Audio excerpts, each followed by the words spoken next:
ইতিহাস এবং সত্যতা জানেন? রোলস রয়েসের স্ট্যাচুটি প্রথম 1911 সালে লঞ্চ করেছিল। আপনি জেনে অবাক হবেন যে এই স্ট্যাচু একটি প্রেমের কাহিনী থেকে অনুপ্রাণিত হয়ে তৈরি করা হয়েছিল। একজন গাড়ি ম্যাগাজিন প্রকাশক ডেরেন জন এডওয়ার্ড এবং তার সেক্রেটারি অ্যালেন আর্থারের প্রেমের কাহিনী থেকে এই ডিজাইনটি তৈরি করা হয়। এছাড়াও 1998 সালে বিএমডব্লিউ কোম্পানি রোলস রয়েস কোম্পানিটি কিনে নিয়েছিল। পরবর্তীতে স্পিরিট অফ এক্সটাসিকে ফক্সওয়াগন কোম্পানি থেকে $40 মিলিয়ন কিনে নিয়েছিল।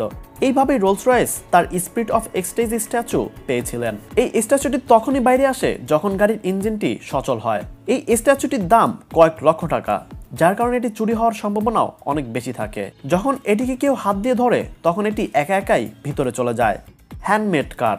রোলস রয়েসের অনেক বিশেষত্ব রয়েছে যা তাকে অন্যান্য সকল গাড়ি থেকে আলাদা করে, কিন্তু এই কোম্পানির একটি বিশেষত্ব হচ্ছে রোলস রয়েসের পুরো গাড়িটি হ্যান্ডমেড হয়ে থাকে।